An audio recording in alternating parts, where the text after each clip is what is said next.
Hello दोस्तों, testament में आपका स्वागत है। मैं अभिषेक राज आपके सामने आज फिर से बीटीएस या स्टाफ नर्स का जो वैकेंसी आया है उसके रिगार्डिंग क्वेश्चंस लेके आया हूँ आपके लिए, most expected questions.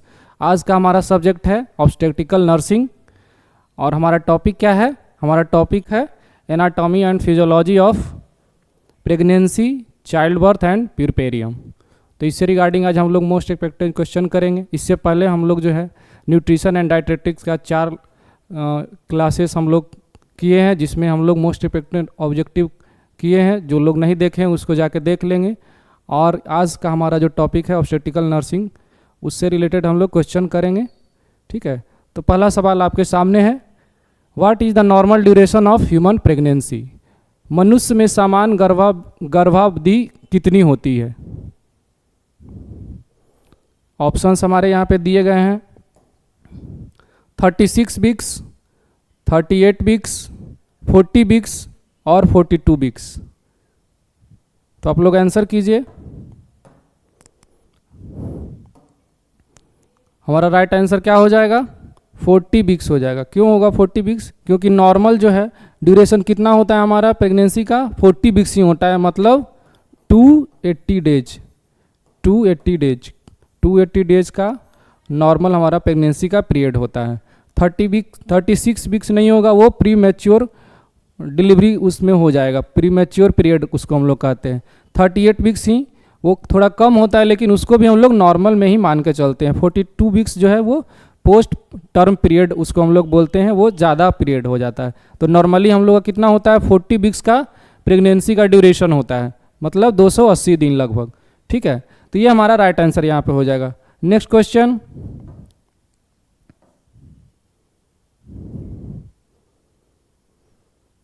Which hormone is primarily responsible for maintaining pregnancy? गर्भावस्था बनाए रखने के लिए प्रमुख हार्मोन कौन सा है? ऑप्शंस दिए गए हैं हमारे यहाँ पे, ईस्ट्रोजेन, प्रोजेस्टेरॉन, ऑक्सीटोसिन और प्रोलैक्टिन। आंसर कीजिए आप लोग।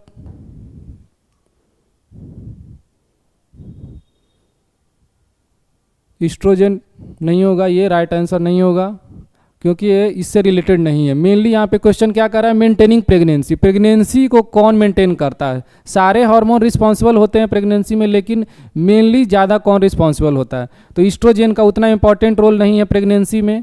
प्रोजेस्टेरॉन ये हमारा राइट आंसर हो जाएगा। क्यों? क्योंकि ये जो है हमारा यूट्राइन लाइनिंग है, उसको हम लोग उसको मेंटेन रखने का काम यही करता है। तो प्रोजेस्टेरॉन हमारा क्या हो जाएगा? राइट आंसर हो जाएगा। ऑक्सीटोसिन नहीं होगा। ऑक्सीटोसिन क्या करता है?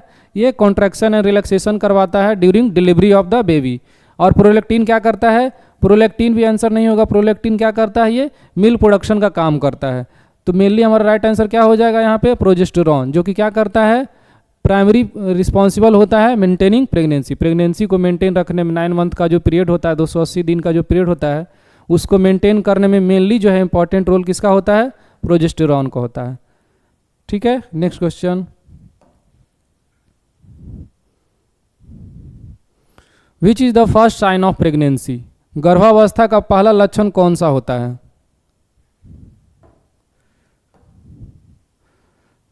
हमारे ऑप्शंस यहाँ पे दिए गए हैं, morning sickness, missed period, breast tenderness, quickening. Answer कीजिए आप लोग कि कब हम कहेंगे कि प्रेगनेंसी का ये मतलब प्रेगनेंसी हो चुका है। क्या फर्स्ट साइन क्या होता है?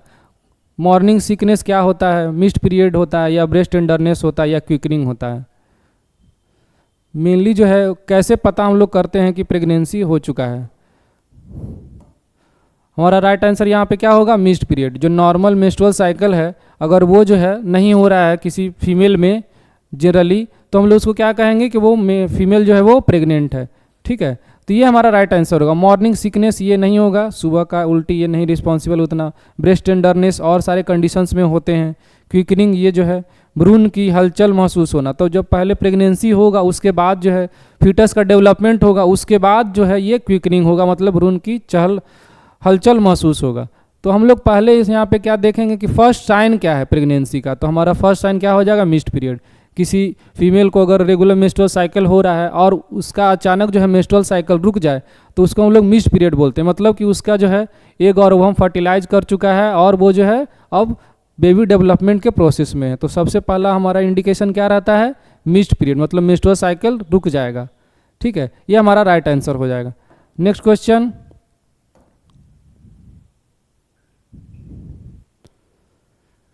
विच organ forms the connection between mother and foetus? माँ और भ्रूण के बीच संबंध बनाने वाला अंग कौन सा है? इजी क्वेश्चन है, आप लोग कीजिए आंसर इसका। हमारे ऑप्शंस यहाँ पे दिए गए हैं, एमनियोन, ओवरी, प्लासेंटा और अम्बिलिकल कॉर्ड। क्या होगा राइट आंसर? राइट आंसर हमारा क्या होगा? प्लासेंटा। यही जो है प्लासेंटा क्या करता है? कनेक्शन बनाता है मदर और फीटस के बीच में, जिससे क्या होता है प्लासेंटा से?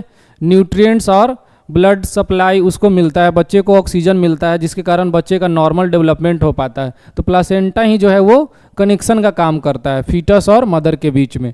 एमनियोन नहीं होगा। ओवरी का काम क्या है? ओवुलेशन करवाना, एग रिलीज करवाना। एम्बिलिकल कॉर्ड क्या होता है? ये एक कॉर्ड होता है जिससे क्या बहुत सारे आर्टरी और वेसल्स जो है, ब्लड वेसल्स जो है वो कनेक्शन होते हैं यूट्रस से हमारे प्लासेंटा में। तो मेनली हमारा आंसर क्या हो जाएगा यहाँ पे? प्लासेंटा राइट आंसर हो जाएगा। नेक्स्ट क्वेश्चन,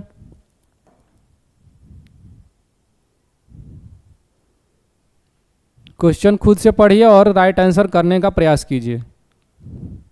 यहाँ पे क्वेश्चन हमारा क्या है?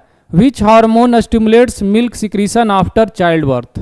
प्रसव के बाद दूध स्राव को कौन सा हार्मोन उत्तेजित करता है? ऑप्शंस हमारे यहाँ पे दिए गए हैं, ईस्ट्रोजेन, ऑक्सीटोसिन, प्रोजेस्टेरॉन और प्रोलैक्टिन। ये भी इजी क्वेश्चन है, आप लोग कीजिए आंसर। यहाँ पे क्या कह रहा है क्वेश्चन कि कौन सा हार्मोन रिस्पॉन्सिबल है जो कि स्टिमुलेट करता है मिल्क सिक्रीशन को after child birth?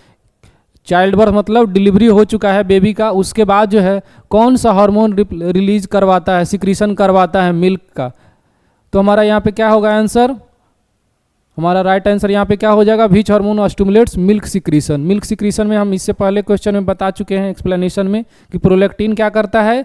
Milk production करवाता है और मिल्क सिक्रीशन करवाता है। तो ये हमारा राइट आंसर हो जाएगा। ठीक है, ईस्ट्रोजन इंपॉर्टेंट रोल नहीं करता है। ऑक्सीटोसिन क्या करता है? कॉन्ट्रैक्शन करता है during delivery, during labour pain. Progesterone क्या करता है? ये प्रेगनेंसी को मेंटेन करता है। तो हमारा राइट आंसर क्या हो जाएगा? प्रोलैक्टिन हमारा राइट आंसर हो जाएगा। नेक्स्ट क्वेश्चन, अच्छा क्वेश्चन है, नॉलेजेबल क्वेश्चन है, इससे हम लोग को इन्फॉर्मेशन भी मिलेगा कि क्या इसका मतलब होता है। द टर्म पिरपेरियम रेफर्स टू, पिरपेरियम शब्द किससे संबंधित है? पिरपेरियम का मतलब क्या होता है? जब किसी मदर का डिलीवरी होता है तो उसके बाद जो है फर्स्ट 6 वीक का जो पीरियड होता है उसको हम लोग क्या बोलते हैं? पिरपेरियम बोलते हैं। ठीक है, तो हमारे ऑप्शंस यहाँ पे दिए गए हैं कि क्या होता है, पिरपेरियम का मतलब क्या होता है। अर्ली प्रेगनेंसी ऑप्शन है, labour process, post delivery period, menstrual cycle. तो अब आप लोग इसमें राइट आंसर कर सकते हैं। थोड़ा सा हम हिंट इस क्वेश्चन में दे दिए हैं, तो इसका राइट आंसर क्या होगा? अर्ली प्रेगनेंसी नहीं होगा, क्योंकि ये क्या कह रहा है? पिरपेरियम। पिरपेरियम का मतलब मैंने क्या बताया कि आफ्टर डिलीवरी जो फर्स्ट 6 मंथ का जो 6 वीक का पीरियड होता है, मतलब 1.5 महीना का जो पीरियड होता है आफ्टर चाइल्ड बर्थ, उसको हम लोग टर्म को क्या बोलते हैं? पिरपेरियम बोलते हैं। तो अर्ली प्रेगनेंसी तो बिल्कुल नहीं होगा, लेबर प्रोसेस नहीं होगा, ये अलग सिचुएशन है। पोस्ट डिलीवरी पीरियड ये हमारा राइट आंसर हो जाएगा। मेंस्ट्रुअल साइकिल, मेंस्ट्रुअल साइकिल तो रिलेटेड ही नहीं है। प्रेगनेंसी के बाद जो है मेंस्ट्रुअल साइकिल 6 मंथ तक जनरली नहीं होता, क्योंकि उसमें प्रोलैक्टिन का लेवल हाई होता है, जिसके कारण जो है मेंस्ट्रुअल साइकिल नहीं होता। तो ये भी हमारा राइट आंसर नहीं होगा। हमारा राइट आंसर हो जाएगा post delivery period. After delivery जो पीरियड होता है फर्स्ट 6 वीक तक का, उसको हम लोग पिरपेरियम बोलते हैं। अगला सवाल,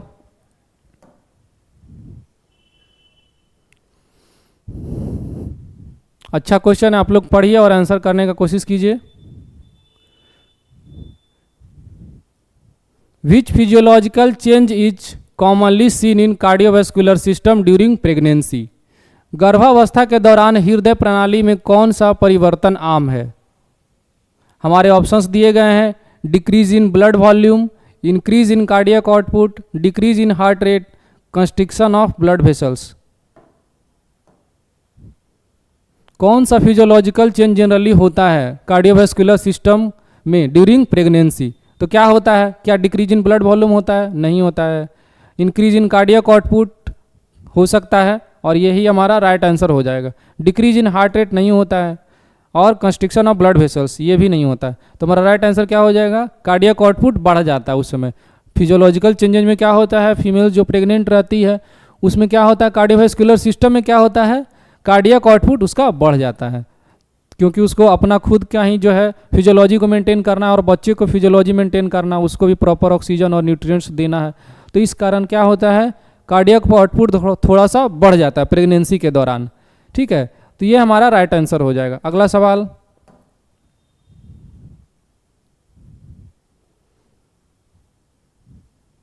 when does quickening usually occur in a primary gravida. इसका क्या मतलब होता है, पहली बार गर्भवती महिला में भ्रूण की हलचल कम महसूस होती है। कोई प्रेग्नेंट लेडी है, उसमें जो बेबी डेवलप कर रहा है, तो उसमें जो है बेबी का मूवमेंट कब देखा जाता है, फीटस का मूवमेंट हम पहली बार कब देखते हैं, यही क्वेश्चन मेनली कर रहा है। हमारे ऑप्शंस यहाँ पे दिए गए हैं, 12 वीक्स के बाद, 16 वीक्स के बाद, या 20 वीक्स के बाद, या फिर 24 वीक्स के बाद। आंसर कीजिए आप लोग, अच्छा क्वेश्चन है। राइट आंसर क्या हो जाएगा हमारा, 12 वीक्स। ये नहीं होगा, इसमें अभी बच्चे का प्रॉपर डेवलपमेंट नहीं हुआ, अभी ऑर्गेनोजेनेसिस ही हो रहा है। 16 वीक्स भी नहीं होगा, हमारा आंसर क्या हो जाएगा, 20 वीक्स। 20 वीक्स में जो है फर्स्ट टाइम देखा जाता है कि बच्चे का मूवमेंट देखा जाता है, बच्चा जो है उसमें मूवमेंट होता है, मतलब लिम्स वगैरह का जो है वो मूवमेंट होता है। ठीक है, 24 वीक्स नहीं होगा, उसके बाद क्या होता है, और उसके बाद प्रॉपर मूवमेंट होता है। लेकिन जनरली हम लोग 20 वीक के बाद, 20 सप्ताह के बाद हम लोग उसका मूवमेंट बच्चे का फीटस का देख सकते हैं। तो ये हमारा राइट आंसर हो जाएगा। नेक्स्ट क्वेश्चन,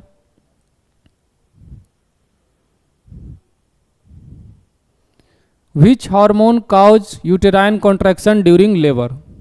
प्रसव के दौरान गर्भाशय संकुचन किस हार्मोन से होता है।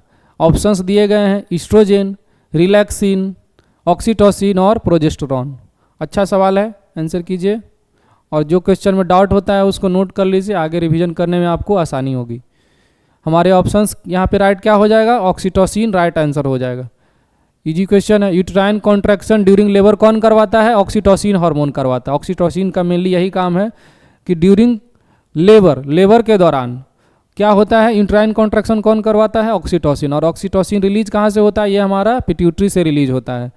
तो हमारा राइट आंसर यहाँ पे ऑक्सीटोसिन हो जाएगा। ठीक है, अगला सवाल, what is लौकिया।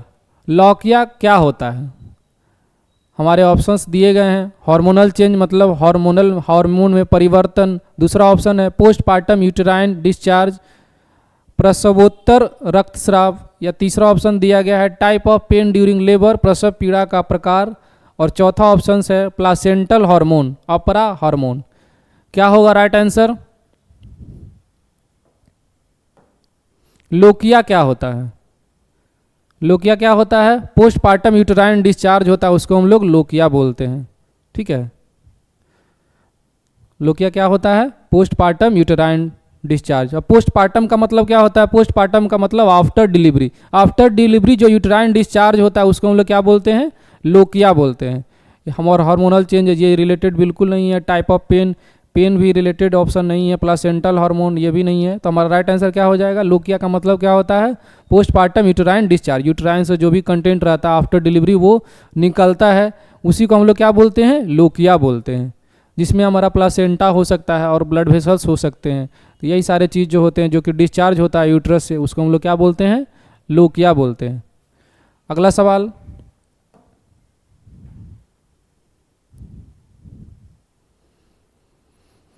Which part of foetus is delivered first in normal labour. सामान्य प्रसव में भ्रूण का कौन सा भाग पहले निकलता है। अच्छा क्वेश्चन है, क्वेश्चन को पढ़िए और राइट आंसर कीजिए। कह रहा है कि जब डिलीवरी होता है नॉर्मल लेबर के दौरान तो सबसे पहला पार्ट कौन सा निकलता है, कौन सा पार्ट जो है सबसे पहले बच्चे का निकलता है, कौन सा अंग पहले निकलता है। ब्रीच मतलब पैर पहले निकलता है, नहीं बिल्कुल पैर पहले नहीं निकलता है। शोल्डर बिल्कुल ये भी नहीं।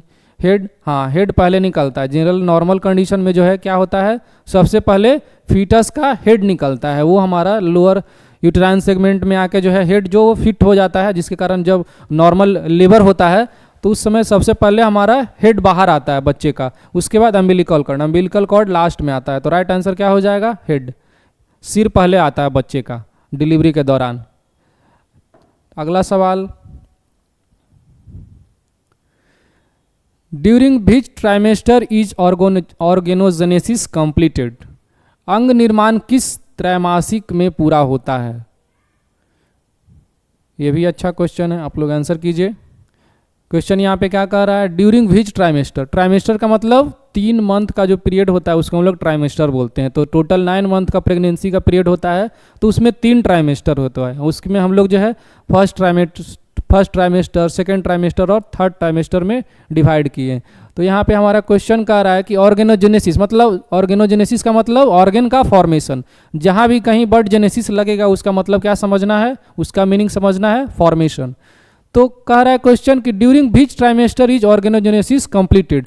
ऑर्गेनोजेनेसिस पूर्णतः किस ट्राइमेस्टर में, कौन सा तिमाही में जो है ऑर्गेनोजेनेसिस पूरा ऑर्गेन बन जाता है, कंप्लीटली बन जाता है? हमारे ऑप्शंस यहाँ पे दिए गए हैं, फर्स्ट ट्राइमेस्टर, दूसरा ऑप्शन है सेकंड ट्राइमेस्टर, तीसरा ऑप्शन है थर्ड ट्राइमेस्टर और चौथा ऑप्शन है पोस्टपार्टम, मतलब आफ्टर डिलीवरी। आंसर कीजिए। तो फर्स्ट ट्राइमेस्टर में जनरली हमारा क्या होता है, सारा ऑर्गन बन जाता है। फर्स्ट ट्राइमेस्टर में सारा ऑर्गन बन जाता है। सेकंड ट्राइमेस्टर में क्या होता है, जो भी लिम्स वगैरह रहते हैं वो बनते हैं और आई पे जो है लैसेस बनते हैं, बॉडी पे हेयर्स आते हैं। थर्ड ट्राइमेस्टर में बॉडी का ओवरऑल डेवलपमेंट होता है, ठीक है। और पोस्टपार्टम मतलब आफ्टर डिलीवरी, तो ये बिल्कुल नहीं होगा। हमारा राइट आंसर क्या होगा, फर्स्ट ट्राइमेस्टर, पहला त्रैमासिक में पूर्णतः जो भी हमारे मेजर ऑर्गन्स हैं वो बन जाते हैं। जैसे सबसे पहले हार्ट बनता है, उसके बाद लंग्स, लीवर और जो भी ऑर्गन्स मेजर ऑर्गन्स रहते हैं, ब्रेन वगैरह, ये सब बनते हैं। तो फर्स्ट ट्राइमेस्टर में सारा ऑर्गन मेनली हमारा बन जाता है।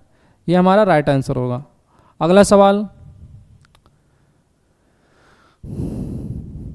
फंडल height at 20 weeks of pregnancy is at the level of, मतलब 20 सप्ताह पर फंडल हाइट किस स्तर पर होती है? फंडल का जो हाइट होता है, जैसे यूट्रस का हम लोग का पार्ट्स बांटते हैं, फंडस होता है, बॉडी होता है, तो वही कह रहा है क्वेश्चन कि फंडस का जो हाइट रहता है वो कहाँ पे होता है हमारा, कब? 20 सप्ताह का जब प्रेगनेंसी का पीरियड रहता है तो फंडस का हाइट कहाँ पे रहता है, किस लेवल पे रहता है? ऑप्शंस हमारे दिए गए, अम्बिलिकस मतलब नाभि के पास रहता है, जिफियस स्टेर्नम मतलब स्टेर्नम का सबसे जो लोअर पार्ट रहता है उसको हम लोग क्या बोलते हैं, जिफियस स्टेर्नम। स्टेर्नम का भी 3 पार्ट होता है, ऊपर में सबसे पहले बॉडी रहता है बीच में, और ऊपर में नीचे में सबसे क्या रहता है, जिफियस स्टेर्नम रहता है। ऊपर में सबसे पहले हेड, उसके बाद बॉडी और नीचे में जिफियस स्टेर्नम, जो लास्ट लोअर पार्ट होता है उसको हम लोग जिफियस स्टेर्नम बोलते हैं। प्यूबिक सिम्फाइसिस क्या है, ये बोन है, पेल्विक रीजन में जो बोन रहता है उसको हम लोग क्या बोलते हैं, प्यूबिक सिम्फाइसिस बोलते हैं।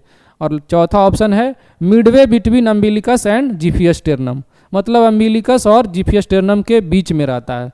तो क्या होगा राइट आंसर,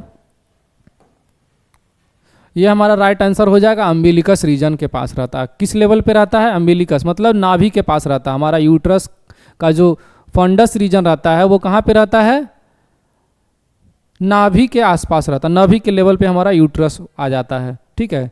नॉर्मली ये नीचे होता है लेकिन प्रेगनेंसी के दौरान थोड़ा सा शिफ्ट ऊपर की तरफ हमारा कर जाता है। तो ये हमारा राइट आंसर हो जाएगा, अम्बिलिकस।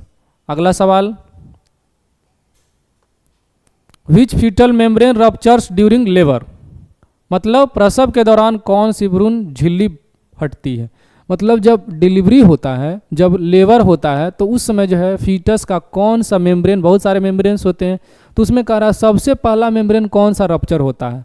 हमारे ऑप्शंस यहाँ पे दिए गए हैं, कोरियोन, प्लासेंटा, एमनियोन और योक सैक। आंसर कीजिए। अच्छा क्वेश्चन है, आप लोग इसको नोट करके रख सकते हैं। हमारा राइट आंसर क्या हो जाएगा, एमनियोन हो जाएगा। एमनियोन सबसे पहले रप्चर होता है। नॉर्मल लेबर के दौरान डिलीवरी जब होता है तो सबसे पहले जो है हमारा कौन सा लेयर रप्चर होता है, कौन सा लेयर फटता है? तो सबसे पहला एमनियोटिक एमनियोटिक लेयर रप्चर होता है। कोरियोन नहीं होगा, प्लासेंटा नहीं होगा, योक सैक भी नहीं होगा। तो हमारा राइट आंसर क्या हो जाएगा, एमनियोन। अगला सवाल,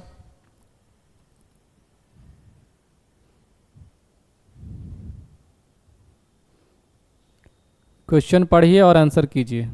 विच pelvic shape is most favourable for vaginal delivery, सामान्य प्रसव के लिए सबसे अनुकूल श्रोणी आकृति कौन सी होती है?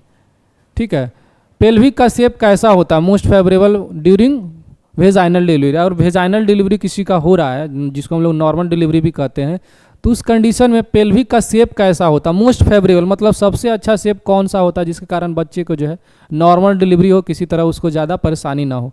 तो पेल्विक का शेप उस समय कैसा बन जाता है, वही हमारा आंसर यहाँ पे करना है। क्या है, हमारे ऑप्शंस दिए गए हैं, एंड्रॉयड, गायनेक्वाइड और प्लेटिपेलॉइड और एंथ्रोपोइड। क्या होगा राइट आंसर? पेल्विक का शेप बताना है, most favourable for vaginal delivery. Vaginal delivery के लिए पेल्विक का शेप कैसा होता है, तो हमारा आंसर क्या हो जाएगा? गायनेक्वाइड। गायनेक्वाइड कैसा होता है शेप? गायनेक्वाइड में क्या होता है, हमारा जो है जो फोरामेन वहाँ पे रहता है वो क्या होता है, थोड़ा राउंडेड और ओवल शेप का डायलेट हो जाता है, जिसके कारण क्या होता है डिलीवरी में आसानी होता है बच्चे का। नॉर्मली जो है नॉन प्रेग्नेंट स्टेज में वो थोड़ा सा कंस्ट्रिक्टेड रहता है, लेकिन जो है गायनेक्वाइड प्रोसेस में क्या होता है थोड़ा सा ओवल राउंडेड शेप हो जाता है और थोड़ा सा बोन भी जो है प्यूबिक सिम्फाइसिस बोन भी हो जाए तो वो थोड़ा डायलेट हो जाता है, जिसके कारण क्या होता है बच्चे का डिलीवरी आसानी हो जाता है। तो इस तरह का पेल्विक शेप बन जाता है, गायनेक्वाइड पेल्विक शेप बन जाता है, जो कि सबसे अच्छा है, मोस्ट फेवरेबल है फॉर वेजाइनल डिलीवरी। ये सब रिलेटेड नहीं है तो ये हमारा आंसर नहीं होगा, हमारा राइट आंसर हो जाएगा गायनेक्वाइड। अगला सवाल,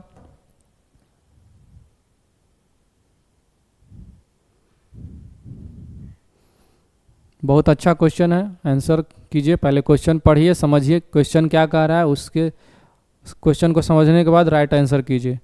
और जिन लोगों को ये क्वेश्चन सॉल्व करने में दिक्कत हो रहा है तो जो भी तैयारी कर रहे हैं तो थ्योरेटिकल पार्ट भी अपना रिवीजन करते चलेंगे और इसके बाद भी आप थ्योरेटिकल पोर्शन रिवीजन कर लेंगे, ताकि आपका जो भी डाउट्स वगैरह रहेगा वो भी क्लियर हो जाएगा। तो क्वेश्चन एक तरीका है, ये भी एक सिलेबस रिवाइज करने का, ये इस तरीके से भी हम लोग कर सकते हैं। जो बच्चे पढ़े हुए उनके लिए तो बहुत अच्छा है कि क्वेश्चन करेंगे और राइट आंसर करेंगे। जो बच्चे अच्छे से रिवीजन नहीं कर पाए हैं ये क्वेश्चन भी कीजिए और साथ साथ थ्योरी भी रिवीजन कीजिए, ताकि आपको जो है कॉन्सेप्ट ज़्यादा क्लियर हो और एग्ज़ाम में परेशानी कम हो क्वेश्चन समझने में। ठीक है, सिलेबस पढ़े रहना, सब्जेक्ट पढ़े रहना बहुत ज़्यादा ज़रूरी है, सिर्फ क्वेश्चन प्रैक्टिस से नहीं होगा, आपको जो है थ्योरेटिकल पार्ट भी रिवाइज करते रहना पड़ेगा जो भी डाउट्स वगैरह आते हैं। तो यहाँ पे क्वेश्चन दिया गया है कि विच of the following is not a part of the active management of third stage of labour. अच्छा क्वेश्चन है, क्या होगा इसका राइट आंसर? निम्नलिखित में से कौन तीसरे चरण के सक्रिय प्रबंधन का हिस्सा नहीं है? क्या यूटेराइन मसाज है, कंट्रोल्ड कॉर्ड ट्रैक्शन है, या ऑक्सीटोसिन एडमिनिस्ट्रेशन है, एपिसियोटॉमी है? कौन सा जो है वो पार्ट नहीं है active management of third stage of labour? यहाँ हमारा राइट आंसर क्या हो जाएगा? एपिसियोटॉमी। ये एपिसियोटॉमी रिलेटेड ही नहीं है third stage of labour, third stage of management of labour ये हमारा एपिसियोटॉमी नहीं है। एपिसियोटॉमी क्या होता है? एपिसियोटॉमी मतलब कि जैसे किसी का जो है डिलीवरी में परेशानी हो रहा है, वेजाइनल डिलीवरी हम करना चाह रहे हैं और उसको जो है परेशानी हो रहा है डिलीवरी करवाने में, तो हम लोग क्या करते हैं एनस और वेजाइना के बीच में जो है थोड़ा सा हम लोग इंसिजन देते हैं लोअर सेगमेंट में, जिसके कारण क्या होता है रास्ता थोड़ा बड़ा हो जाता है और बच्चे का डिलीवरी आसानी हो जाता है। तो अगर हम कट लगा रहे हैं वेजाइना में लोअर सेगमेंट में एनस और वेजाइना के बीच में, तो हम लोग उसको क्या कहते हैं? एपिसियोटॉमी कहते हैं। तो ये हमारा active management of third stage of labour से रिलेटेड नहीं है, ये सारा चीज़ सब रिलेटेड है, ठीक है, और ये हमारा रिलेटेड नहीं है एपिसियोटॉमी, ठीक है। तो ये हमारा राइट आंसर यहाँ पे हो जाएगा। अगला सवाल, which changes are observed in the uterus during puerperium? Puerperium के दौरान गर्भाशय में कौन सा परिवर्तन होता है? ये भी अच्छा क्वेश्चन है, आप लोग नोट कर सकते हैं, अपकमिंग एग्जाम के लिए इंपॉर्टेंट क्वेश्चन है। पहले क्वेश्चन को पढ़िए और समझने का प्रयास कीजिए कि क्वेश्चन कह क्या रहा है कि which changes are observed in the uterus during puerperium. अब यहाँ पे एक टर्म आ गया है प्यूरपेरियम। प्यूरपेरियम का मतलब क्या होता है? प्यूरपेरियम का मतलब इससे हम पहले बता चुके हैं। प्यूरपेरियम किस पीरियड को कहते हैं? आफ्टर चाइल्ड बर्थ जो फर्स्ट 6 वीक का पीरियड होता है उसको हम लोग क्या बोलते हैं? प्यूरपेरियम बोलते हैं। तो कौन सा चेंजेज यूट्रस में देखा जाता है? कई जगह चेंजेज होता है, लेकिन यूट्रस में कौन कौन सा चेंजेज होता है उसको हम लोग यहाँ पे आंसर करना है कि कौन सा चेंजेज होता है यूट्रस में प्यूरपेरियम में। मतलब after child birth first 6 week का जो पीरियड होता है प्यूरपेरियम, उस पीरियड में यूट्रस में क्या क्या चेंजेज होता है। हमारे ऑप्शंस यहाँ पे दिए गए हैं। It shrinks back to normal size, दूसरा option it remains enlarged, it grows further, और चौथा ऑप्शन है नो चेंज। आंसर कीजिए आप लोग जो पढ़े हैं। तो ये क्या होगा, it shrinks back to normal size. Uterus जो है जनरली प्रेगनेंसी के पीरियड में थोड़ा सा वाइड, थोड़ा सा डायलेट हो जाता है और थोड़ा शिफ्ट भी कर जाता है। तो आफ्टर चाइल्ड बर्थ, अब डिलीवरी प्रेगनेंसी खत्म हो चुका है तो उसमें अब क्या होगा, मेंस्ट्रुअल साइकिल स्टार्ट होगा कुछ दिन बाद, मतलब 6 महीना जनरली बाद स्टार्ट होता है। लेकिन फिर भी है कि यूट्रस अपना पोजीशन मेंटेन करेगा, जो भी उसका सेगमेंट वगैरह है वो सब नॉर्मल होगा। तो क्या होता है, यूट्रस में नॉर्मल अपने साइज में आता है, अपने जो डायलेटेड फॉर्म था उसमें क्या होता है, श्रिंक करता है, वो सिकुड़ता है यूट्रस और नॉर्मल साइज में आता है। तो उसमें मेनली चेंजेस क्या आता है, यूट्रस से रिलेटेड ये श्रिंक बैक करता है नॉर्मल साइज में, नॉर्मल साइज में। तो ये हमारा राइट आंसर होगा। इनलार्ज नहीं होगा क्योंकि इसका मतलब नहीं बनता, अब डिलीवरी हो चुका है तो इनलार्जमेंट का रोल नहीं है। इट ग्रोज फर्दर, और ग्रोथ भी नहीं होता इसमें, और नो चेंज नहीं होगा, चेंज नहीं होगा क्योंकि अब नेक्स्ट टर्म फिर प्रेगनेंसी के लिए जो है यूट्रस अपने आप को तैयार करता है। तो किस तरह से तैयार करता है, डायलेटेड फॉर्म में जो था वो नॉर्मल अपने साइज में आ जाता है, श्रिंक करता है। तो हमारा राइट आंसर हो जाएगा it shrinks back to normal size. अगला सवाल,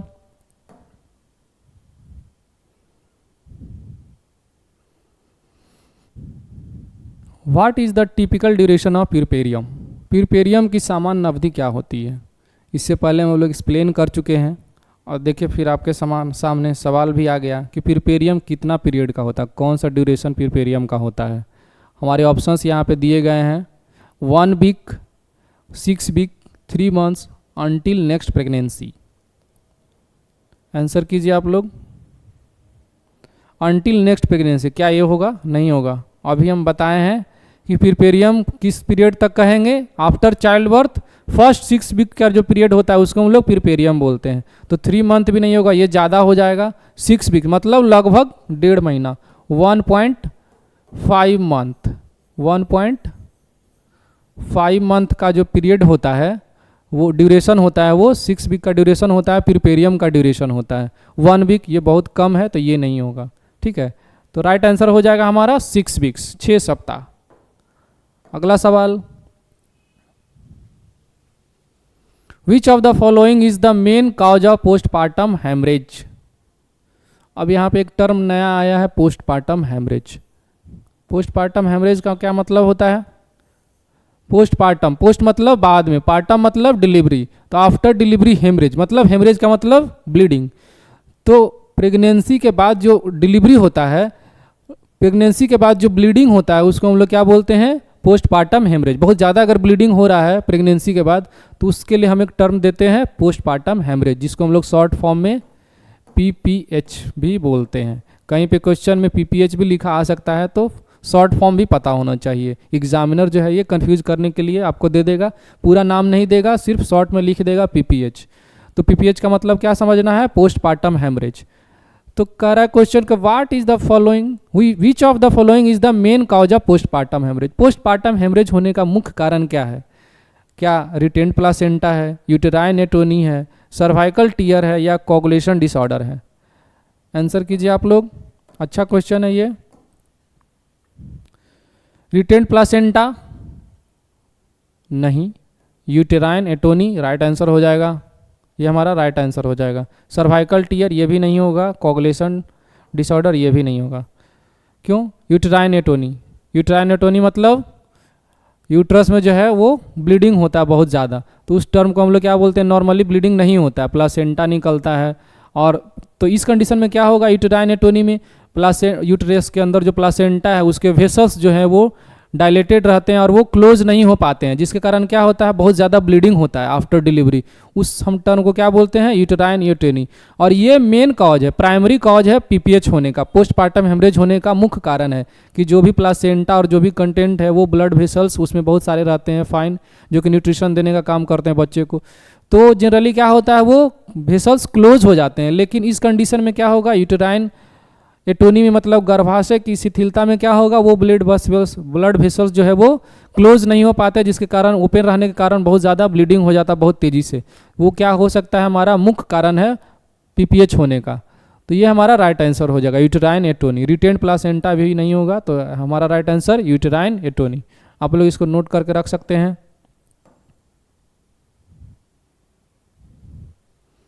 अगला सवाल, which vessel carries oxygenated blood from placenta to the fetus. अच्छा क्वेश्चन है, कौन सा वेसल जो है ऑक्सीजनेटेड ब्लड कैरी करता है प्लासेंटा से फीटस की तरफ। ऑप्शंस हमारे दिए गए हैं, umbilical when, umbilical artery, aorta, pulmonary vein. क्या होगा राइट आंसर? पल्मोनरी वेन ये नहीं होगा, ये हमारा ऊपर लंग से रिलेटेड है। पल्मोनरी वेन क्या है? ये ऑक्सीजनेटेड ब्लड कैरी करता है, ठीक है, कहाँ से कहाँ तक? लंग से हार्ट तक। तो ये हमारा यहाँ से रिलेटेड नहीं है। एओर्टा नहीं, क्या एओर्टा का काम क्या है? एओर्टा क्या करता है? ये ऑक्सीजनेटेड ब्लड पूरा बॉडी में फैलाने का काम करता है। जब हार्ट पंप करता है तो जो है ब्लड क्या होता है, पूरे शरीर में फैलाने का काम किसका है? एओर्टा का। सबसे मेजर ब्लड वेसल्स है, सबसे मेजर आर्टरी है जो कि एओर्टा है, जो कि ऑक्सीजनेटेड ब्लड पूरा शरीर में फैलाने का काम करता है। अम्बिलिकल आर्टरी ये नहीं होगा, हमारा आंसर क्या हो जाएगा? अम्बिलिकल वेन, ठीक है। जैसे वहाँ पे एक्सेप्शन होता है कि पल्मोनरी वेन, वेन का जनरली काम क्या है? डीऑक्सीजनेटेड ब्लड कैरी करता है, लेकिन जो है इस कंडीशन में ये लंग से हार्ट की तरफ जा रहा है, तो लंग्स में ऑक्सीजनेशन हुआ तो ऑक्सीजनेटेड ब्लड वहाँ से हार्ट की तरफ आता है, तो पल्मोनरी वेन के थ्रू आता है। तो उसी तरह से अम्बिलिकल वेन जो है ये एक्सेप्शन है, जिसमें वेन में जनरली हम लोग क्या होता है? डीऑक्सीजनेटेड ब्लड कैरी होता है, लेकिन यहाँ पे ऑक्सीजनेटेड ब्लड कैरी करता है। तो ये हमारा राइट आंसर हो जाएगा अम्बिलिकल वेन। अम्बिलिकल आर्टरी नहीं होगा, एओर्टा नहीं होगा, एक्सप्लेनेशन दे चुके हैं। पल्मोनरी वेन भी नहीं होगा, तो हमारा राइट आंसर क्या हो जाएगा? Umbilical when. अम्बिलिकल वेन क्या करता है? ये ऑक्सीजनेटेड ब्लड कैरी करता है, कहाँ से कहाँ? प्लासेंटा से फीटस तक। तो ये हमारा राइट आंसर हो जाएगा। अगला सवाल, आज इतना ही सवाल था, 20 क्वेश्चन था, बहुत अच्छा क्वेश्चन हम लोग लाए थे। तो इसी तरह से आप लोग हम लोग के साथ जुड़े रहिए, टेस्टमेट के साथ जुड़े रहिए और सीखते रहिए और अपकमिंग एग्जाम के लिए तैयारी करते रहिए और सिलेक्शन अपना श्योर कीजिए। बाकी जो भी वीडियोज ये देखते हैं अपने दोस्तों के साथ शेयर कीजिए, लाइक कीजिए, और जो भी परेशानी होता है वो कमेंट कीजिए, ठीक है। Thank you, okay.